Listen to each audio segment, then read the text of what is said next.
Hello, and welcome to a PTC hosted webcast, The Phillips Story of Innovating with Purpose. My name is Yaspatine, and I'll be moderating today's discussion. During this webcast, you will hear from our presenters, Herke Suhr, Senior Director at Royal Phillips, and Mark Lobo, Vice President of PLM Product Management at PTC. And without any further ado, I'm going to hand it over to Herke to get us started. Thank you. My name is Herke Suhr. I'm working for Phillips. And again, thank you to have me here. I always enjoy these kind of meetings when I follow them, because to hear something from other companies, the struggles that they go through, the challenges that they have and master, I find this highly valuable. So I hope that at least for some of you, one or the other thing that I'll share with you today is helpful. So let me give you a couple of moments here to talk a little bit about Philips, not so much what the company does, but to provide you some context about the things that we do. By the way, just the other week, we celebrated our 130th anniversary, and the company over that long period has changed quite a bit. So we started off in lighting, light bulbs and whatnot, TVs and all these things. Today, we're very much a health tech company. And what you see on the screen here is what we call the health continuum. We help people to have a healthy living and prevent any diseases. But when it happens, we're really out there to make sure we have a good diagnosis. Actually, our aim is the definitive diagnosis, if needed, followed up by treatment through our equipment and solutions. And for people which after the operation go from the hospital back home, have some home monitoring, or for chronic conditions to have support at home. As through this whole cycle, we collect a lot of information on the journeys that patients have through their treatment, through the hospital, or more hospitals, service providers, whatnot, that we can make the whole system and all partners in this chain more efficient. Make more efficient for the first and foremost for the patients to have better outcomes, but of course for the service providers and the insurers itself to really bring costs down, because this is, in terms of cost worldwide, a really increasing problem. Yeah, just to give you a little bit of an idea here. So we spend about 10% of our annual turnover on R&D annually. And one item I'll touch later on the presentation as well is that today, 50% of our focus in product development goes into software and data science. Yeah, you see a number of patents here. We're recognized as #1 medtech company. And also in terms of innovation, we rank pretty high on a couple of standards. Just a few words on myself. I'm what is called these days a tribe lead. I'm heading the product lifecycle management tribe within Philips. And we do actually 3 things. We standardize and harmonize the business process across the company. Please keep in mind, we have about 60 units. With the standardization and the definition actually of those business processes, we build typically 2 releases a year, new capabilities within Windchill. So that's configuring Windchill. And then of course, that's where it all happens then in the end, and actually allows to add value delivered, is the rollout of the application throughout the company worldwide. Just a few words here on the pictures that you see, just to give you an idea. On the left, you see a little patch that tracks vital signs. You can, let's say, attach it to your chest. So when after a hospital, you can track, or actually this thing tracks vital signs for, I believe, up to 2 weeks. That allows patients to leave hospitals faster, but in case some of their parameters go out of tolerance, that they're also sent back to the hospital earlier in order to prevent a second critical treatment. Now, what is the challenges? There's many things I can talk to in this presentation today. I'd like to focus on just a few aspects here, really. And one is regulatory. For us, regulatory is not just the medical device compliancy. It is more than that. I'll touch upon that. But when it comes to regulatory, this is today really priority zero. Over the past years, and this program already runs for 6 years now. Over the past years, in the early days, we really focused on, I guess, what everybody does, the heart of product lifecycle management, engineering change management, these kind of things, managing CAT documents, models. But today, really, it is almost all about regulatory. The annual budget that we have for our program, that a large chunk of it really goes into the compliance, or to keep up compliant with external regulation. We have to, because otherwise we cannot sell our products in many countries. A change that is actually coming to Philips is that while we are really pretty much today still a device manufacturer, software is where all our innovation happened. I touched upon it briefly in one of the earlier slides. That is where we today recruit most of our people.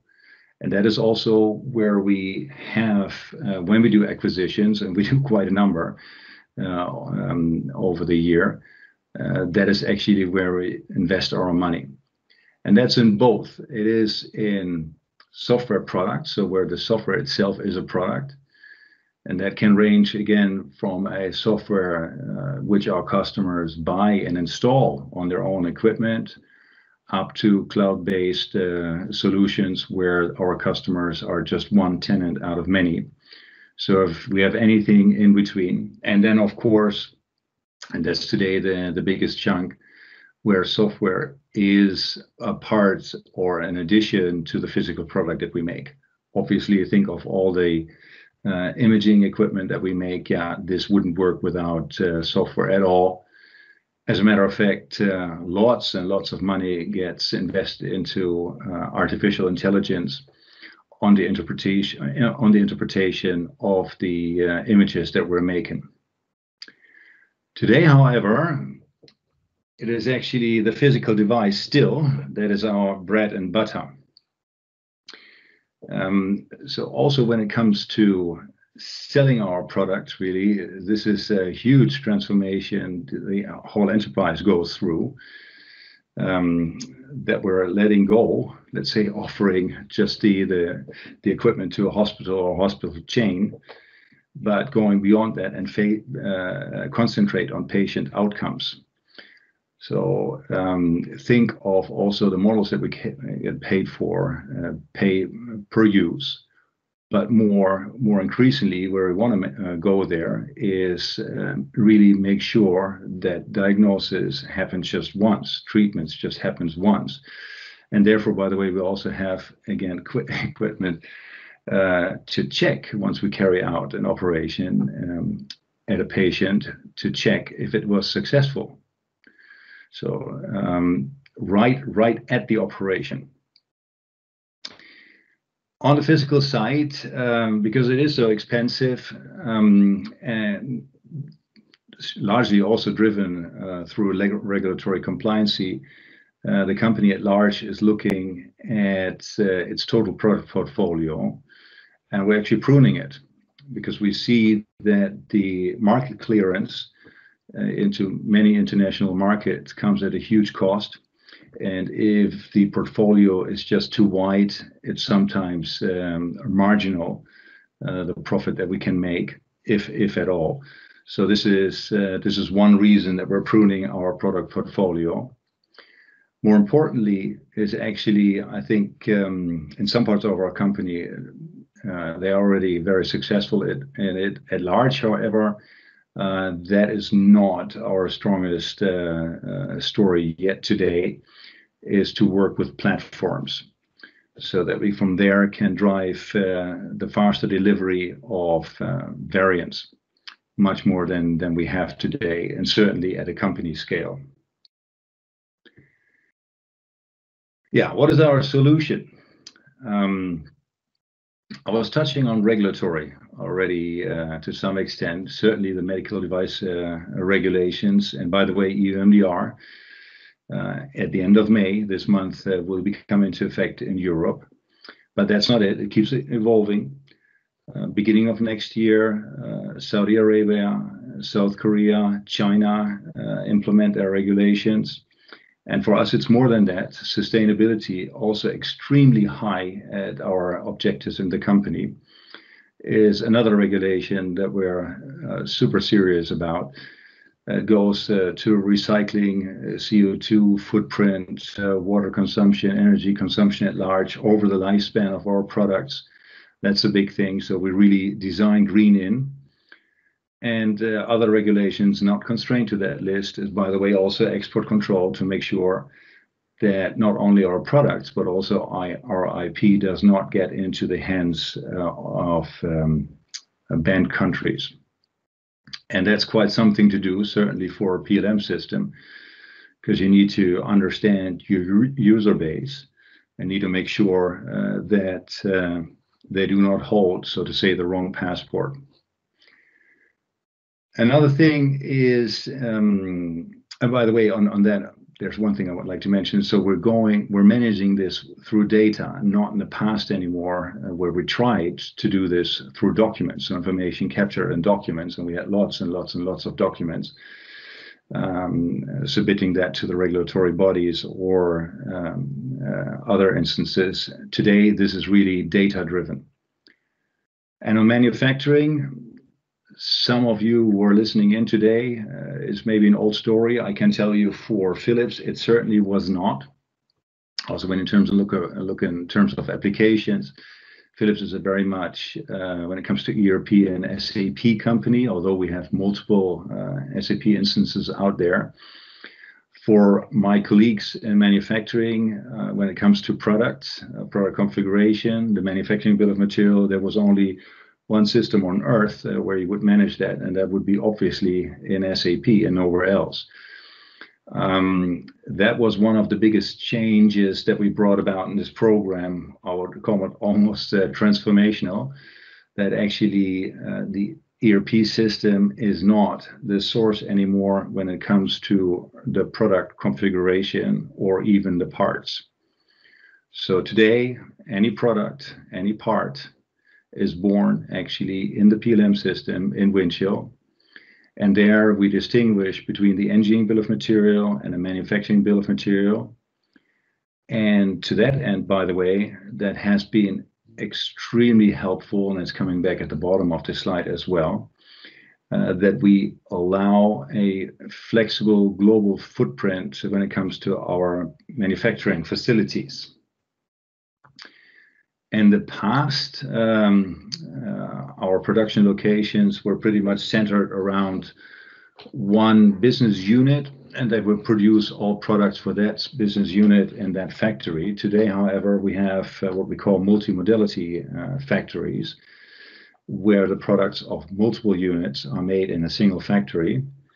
And here it is extremely helpful that there's just one PLM system managing one or more manufacturing bill of materials of the same product if it is being produced in one or more factories at the same time.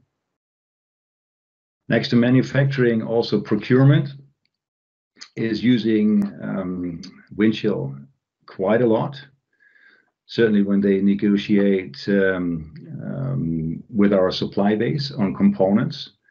We have a huge standard component library, but also these Phillips design components. And last but not least, the moment a product is being released from manufacturing, we feed certain master data into our applications used for post-market surveillance. In case there come in any complaints, any issues, then for those who are at home in the medical world, then a CAPA, corrective and preventive action needs to be launched so it can be traced back and fixed if it has to do anything with the product design and its quality. What value have we been delivering so far? I think one of the biggest things is really standardizing the business processes, and this program is part of other initiatives in Philips as well, where we do standardize towards one set of enterprise business processes. It's important to understand in this context, this is not a tool rollout, although quite some units in the past used to have other PLM applications, but the first thing that we actually do is we deploy these standard business process, Philips business processes, and with it, obviously, they're configured in the tool, so we'll also deploy the tool. And it's interesting to see what happens there, because largely this allows us to use best practice, but certain standard and very common processes. So most people actually understand quite easily what we're doing there. At the same time, I will touch later on a little bit on it as well, is of course where some of the resistance comes from. When units who are business-wise very successful, making good profits, and think their current way of working is pretty much the only way of working to ensure it when they see it can be done or even should be done slightly differently. So there are at times challenges to overcome. However, at grander scale, as we collectively have a bag, so to say, of good and best business processes, on average, it helps actually the units. Because there's one thing that a single unit may be shining on, but across the board, there are typically a lot of other business processes where they're not so good or even mediocre at. So once we go through this transformation, once we go through this rollout, we do this training, we do the adoption, then actually in quite some cases we see a demand coming from the other side, from the business, saying, okay, this is really great, we want this, how can we do it? And that is always one of the greatest moments, and apart from the go live itself obviously, but one of the great moments in a rollout project. Then initially we were actually hoping that we would be able to reduce the time to market. And I would argue to some extent it is, but it's not so much that we actually can demonstrate that, because our products unfortunately also become more sophisticated, and with it at times that needs more time and money. But what it does, and what we did achieve, that project plans and their execution are much more predictable and way less delays. And the delays often happen in the past because of overlooked regulations, overlooked milestones and evidence which should have been provided. Today we have these checkpoints in their pre-filled library, and it's really hard to escape from it. The other mantra that we have in this program is design anywhere, build anywhere. By the way, in the future we will also have service anywhere. Design anywhere is literally within the company, and also together with our external partners. We have quite a network of suppliers who help us in the product design. We have quite a number of factories that is to build anywhere. I was touching upon it already, and our footprint is changing all the time. By the way, for very different reasons. One of them, obviously, to be closer to the markets and produce cost efficiently. The other thing is also, as we've seen in the most recent period, when there are, let's say, trade wars on uplifts and taxes, that will also make sure we produce or shift production that obviously cannot happen overnight. Shift production into location where there are no bans on it or tariff increases. So the flexibility in production through this concept of one engineering bill of material or multiple manufacturing bill of material is extremely highly appreciated within Philips. Managing components, yeah, it's almost self-explaining that if you have a large, let's say, library of standard components, that it helps to lower the cost. Another item in the regulated, medical regulated world is also the qualification of the manufacturer. So that this can only happen once, and then this component can be used many times and in many organizations. Last but not least, if we were to run as we were in the past in this company, that we had multiple PLM systems, we would have to do all the above pretty much in multiple applications. Think of just keeping the application FDA or EUMDR or whatever, what other regulatory bodies are out there compliant. You would have to do that for all these applications. Yeah, this is, at least we can't afford it. So from an IT standpoint alone, this single initiative already is making a good contribution on the IT savings. So how did we get there? And what do we have today? We've come quite a long way. Today we have 12,000 users. Roughly 80% of them are internal, 20% external. External, the large community there is actually in product development. They're working inside our containers or have access to it and submit information to it. And also for our contract manufacturers. That said, the vast majority, I would almost say, of users naturally, colleagues from product development, engineering, a few hands from research as well. And then otherwise we have colleagues from procurement, sustainability, regulatory quality assurance, I should say actually supplier quality assurance. If I didn't mention that yet, our suppliers and their qualification status, including the evidence of it, and that goes far. It's not only on the if they have ISO standards or whatnot, but also other things like child labor and sustainability, if they're compliant with it. All that audits and assessments and the evidence of the same we manage in Windchill as well. Yeah, and manufacturing I was talking about already. So how did we do this? Yeah, I was talking about standardizing, harmonizing business processes, and the little flower here that you see on the screen is what we drew early on in the program, where we would grow the solution. It was really about the classic core of, I guess, what many companies do of a PLM system. To start with that was our 1.0 release. From there, we went on, added regulatory capabilities to it. And from there, into the outer petals, if you will, of that flower, we keep adding more. In the early days, we were super agile. At one time, we actually had every other week a release with new capabilities. Then afterwards, we brought it down to every other month a release.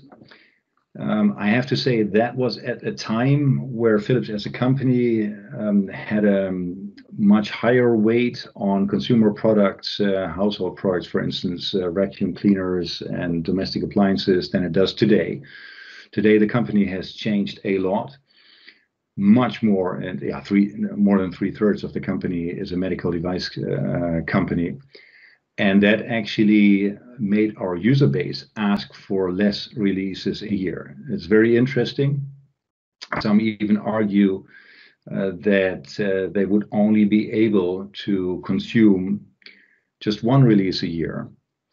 And that sounds counterintuitive, because the whole world is actually saying, let's do DevOps, and we want to move that way as well. But it is not so much, by the way, the functionality that we bring that makes it so tough on them to absorb it and start using it. It is much more the change and the validation of their local QMS system, because they need to identify all the changes to their QMS system with respect to operating procedures and whatnot. They need to train their staff, they need to validate, and then they need to implement the tool. So that is actually what makes them to ask for a slower pace. When it comes to deployment, yeah, you may wonder what these 3 drops there. It's blood, sweat, and tears. I can tell you we're really, really tough times, and we continue to have them. For instance, when we do acquisitions, it is if we acquire a startup company, extremely motivated people, extremely creative people, and then they get welcomed in a multinational with all the standard procedures and best practices, what is not necessarily in the nature of the company that we just acquired, and that can make the program together tough at times at both sides, because obviously we want to maintain the strength and the asset of the company that we acquired. But at the same time, yeah, we can't make an exception, because if we start making exceptions on the business process, yeah, then there is no value in a business transformation towards one standard. And so that's tough. That is really tough at times. How to get these things done? Yeah, maybe it's a common one, an old one, but it is certainly true at our end without executive support. And in our case, it comes from the CEO directly and his reports. So I believe he has these days 8 direct reports. Sorry, we call this the executive committee. I believe that's around 8 people. 4 of them, so half, are directly supporting this program on a regular basis. And without that, we couldn't do it. I can tell you that. There's a long way my team can go, but when there are really fundamental discussions, whether something should be done or not, or an exception should be made or not, then it needs the support and the continued, let's say, North Star of those people to keep it on the track. The other thing is where most of the work actually is, I was talking about change management. Yes, for sure, that is hard work. In terms of workload, it is actually data migration from legacy PLM systems with acquisitions. Every time a new application, how to extract the data in the right way. By the way, when we do data migration, I can talk an own presentation on that alone, but I keep it short here. When we do data migration, we actually extract data always from more than just one system.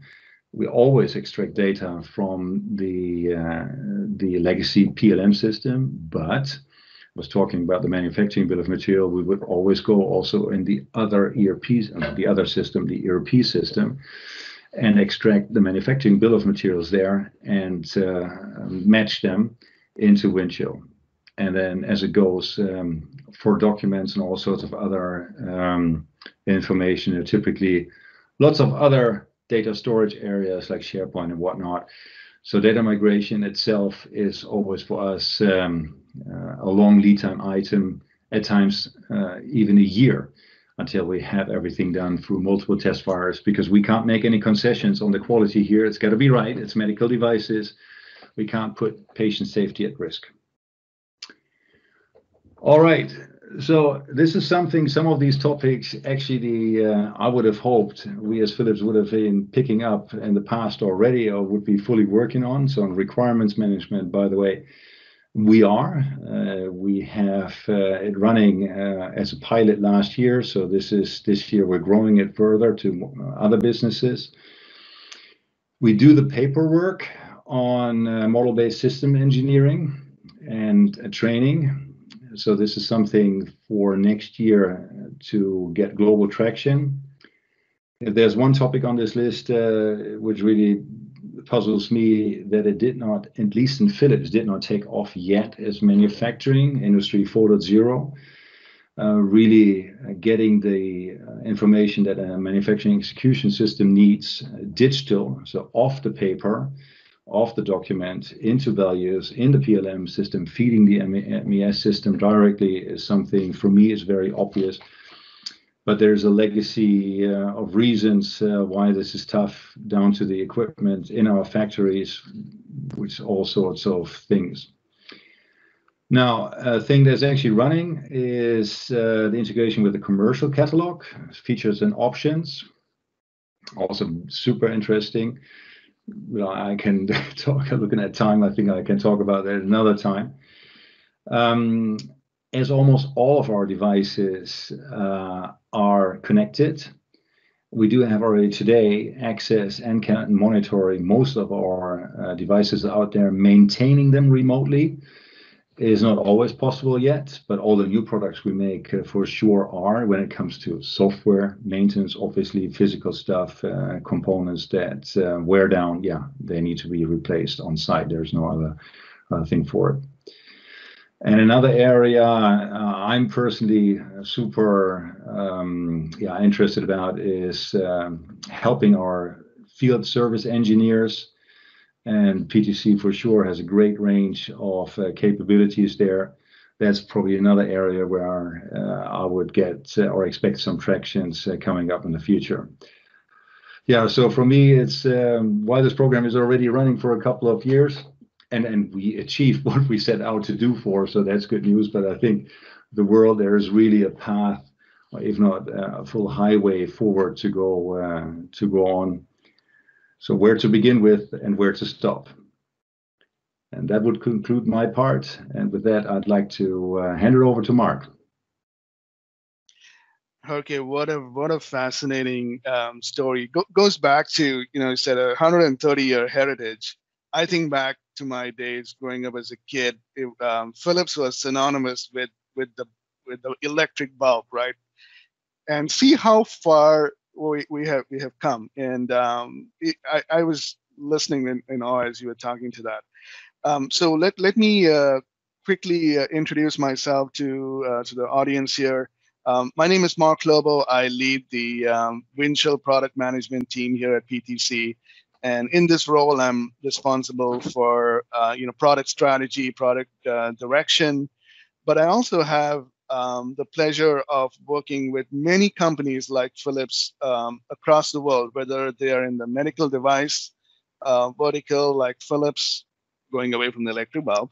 But it's also, industrial companies, automotive, so on and so forth.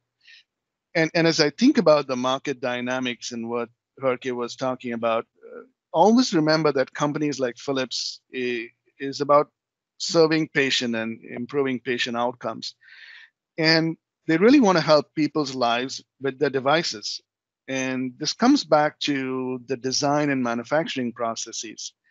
And I would say that PTC has phenomenal tools that we've developed to help get through this, from CAD to PLM to the Internet of Medical Things, as we call it, to even augmented reality, which Herke was talking about.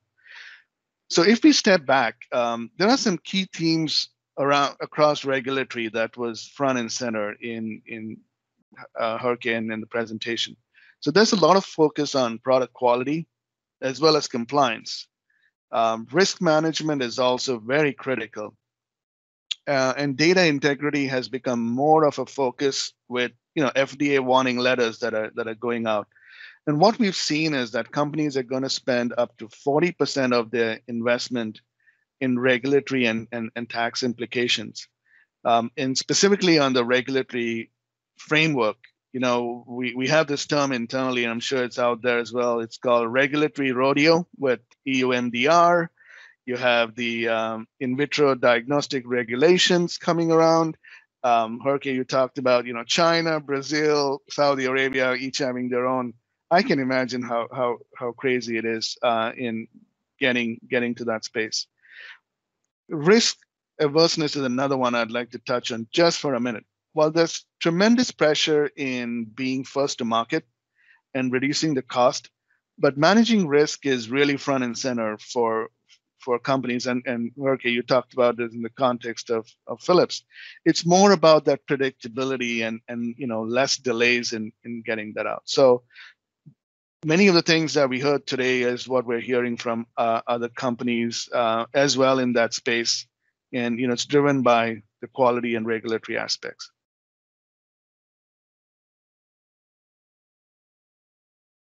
Okay, so with a lot of this complexity comes a ton of challenges, multi-million dollar recalls. When an event happens, like when FDA comes knocking at your door very quickly, that's always a problem. So Windchill helps the safety and efficacy of the products, but also it helps you with the traceability of data.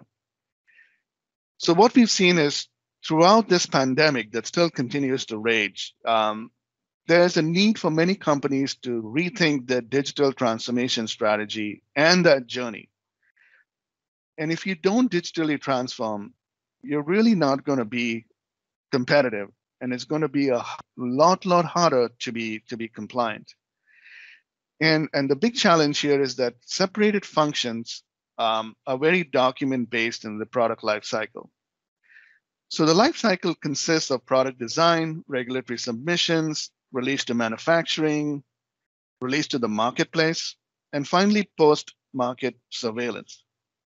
Today, many of these are disconnected, requiring complex manual efforts to synchronize.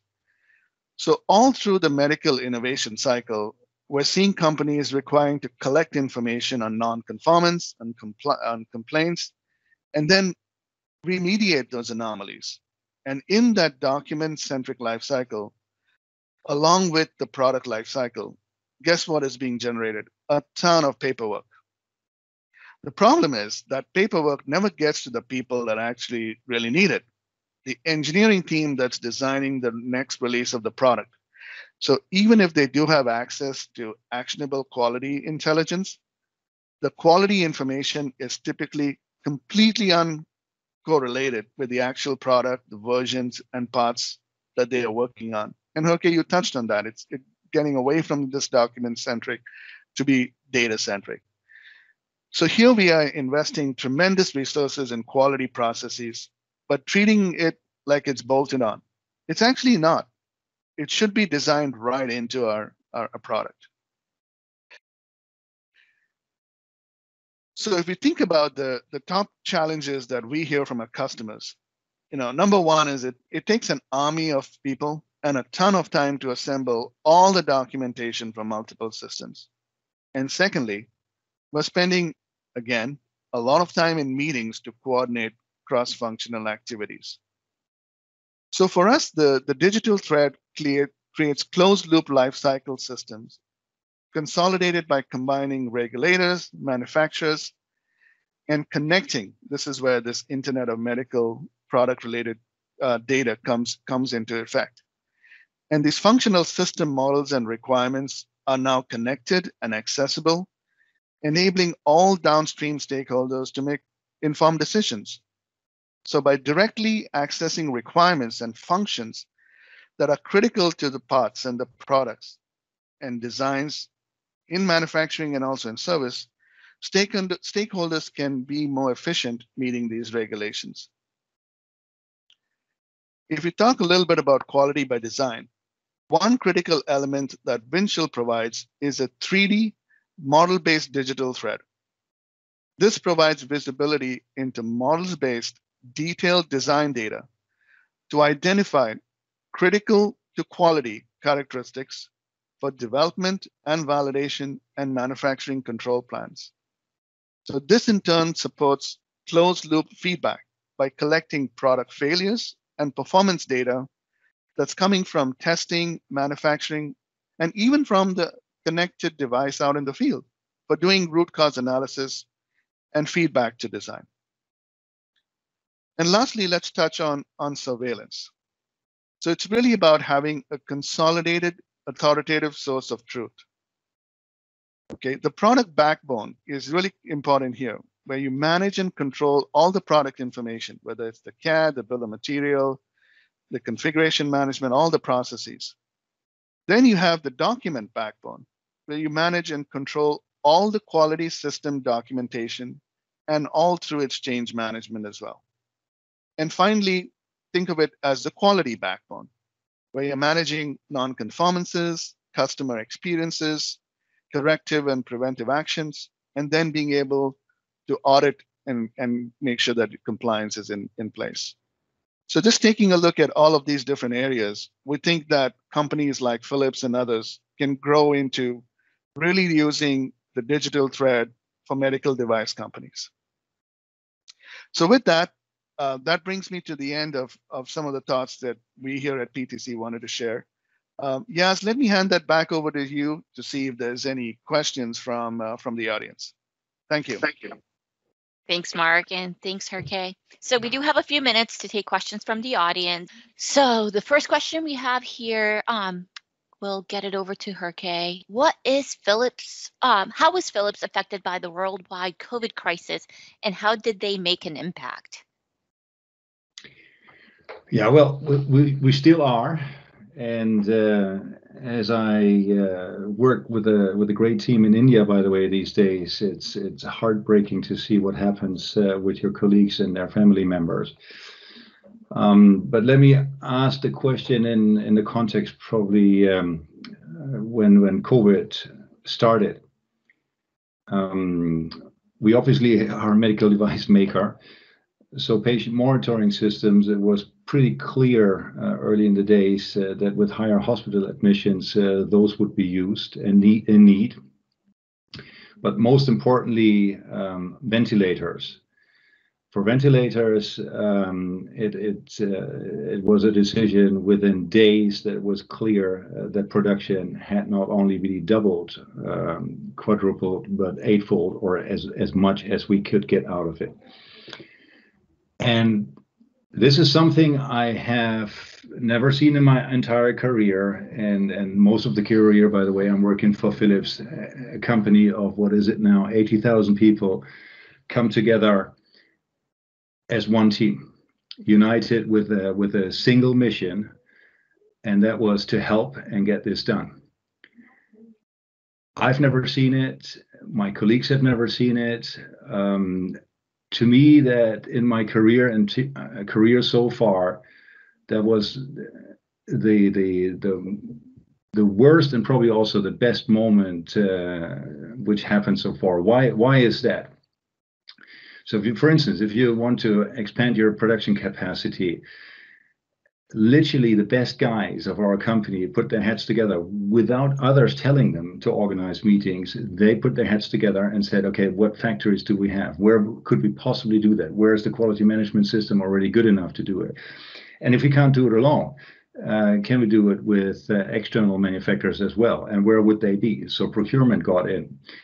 But once you take decisions on where to ramp our production, before that you also need to make decisions on what kind of equipment you want to make, because you can't do all the variants that something has. You have to make choices what is needed. That was also super fast done. And then tons of other things come together. Think of the guys who air freight components. Now you have to have much bigger components. And by the way, air freight or let's say air travel and large went down, right? Everybody was on lockdown. So how do you get your equipment from all over the world, all sorts of specific suppliers into your factory, right? So the bosses of our company called, sometimes even with state departments, to keep borders open and secure supply chains. It was amazing. And decisions were taken, just like that. Today, or in the past, we would use months, prepare PowerPoints, whatnot, and all these things. Here it was, this is what we want to do. It has to be done. It has to be done now. And everybody knew what to do, and the stuff got done. I mean, really, truly amazing, but also heartbreaking. I only heard some of the stories, and I was luckily not involved. But the moment you see production going up and the global demand outnumbering it by far. So what do you do, right? Where do you ship your equipment? Who makes that decision, right? And if you make a decision to over certain percentages to certain countries, you're actually at the same time, you're not helping others, right? You're letting people down, and that probably has consequences. Probably it had consequences.